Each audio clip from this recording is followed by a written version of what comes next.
नमस्कार, मैं श्रेया और आप देख रहे हैं बातें यूपी की। मैं हाजिर हूं उत्तर प्रदेश की 10 बड़ी खबरों के साथ। प्रयागराज महाकुंभ 2025 में पर्यटन विभाग द्वारा 24, 25 और 26 जनवरी को भव्य महाड्रोन शो आयोजित किया जाएगा। इस शो में 2500 ड्रोन विभिन्न धार्मिक कथाओं और दृश्य प्रस्तुत करेंगे, जैसे समुद्र मंथन, भगवान शिव का शौर्य और कुंभ कलश की दिव्य बूंदें।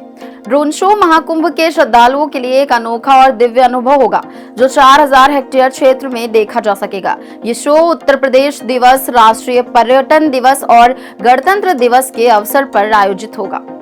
श्रावस्ती, जो भगवान बुद्ध की तपोस्थली के रूप में प्रसिद्ध है, अब अंतर्राष्ट्रीय पर्यटन स्थल के रूप में विकसित किया जाएगा।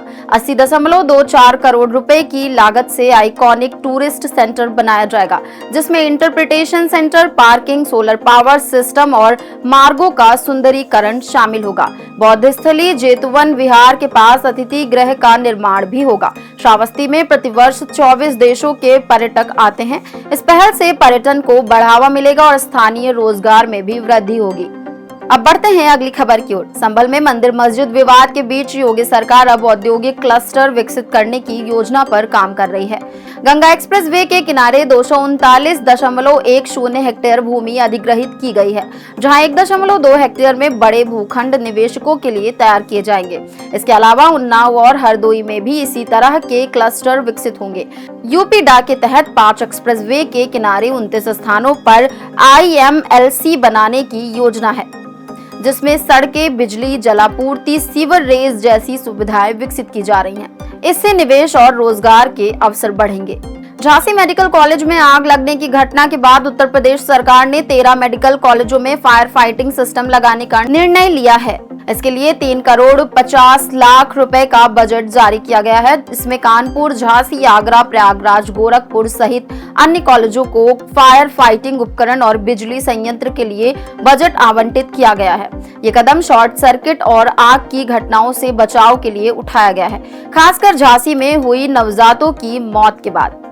इसी के साथ अब बढ़ते हैं अगली खबर की ओर। रविवार को सेना भर्ती कार्यालय लखनऊ के अंतर्गत उत्तर प्रदेश के 13 जिलों के युवाओं के लिए अग्निवीर ट्रेड्समैन 8वीं और 10वीं 5 श्रेणी की भर्ती रैली आयोजित की गई।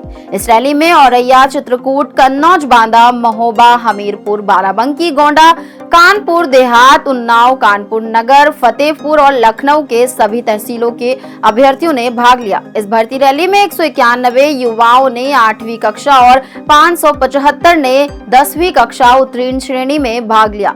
कुल 766 अभ्यर्थियों को बुलाया गया था, जिनमें से 611 79.76% ने अपनी उपस्थिति दर्ज कराई।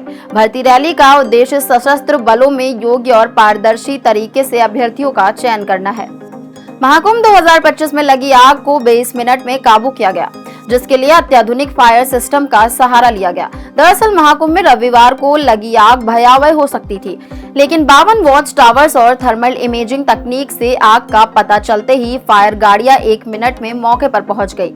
45 फायर टेंडर्स और 100 स्पेशली ट्रेंड रेस्क्यू ग्रुप के जवानों ने मिलकर आग पर काबू पाया।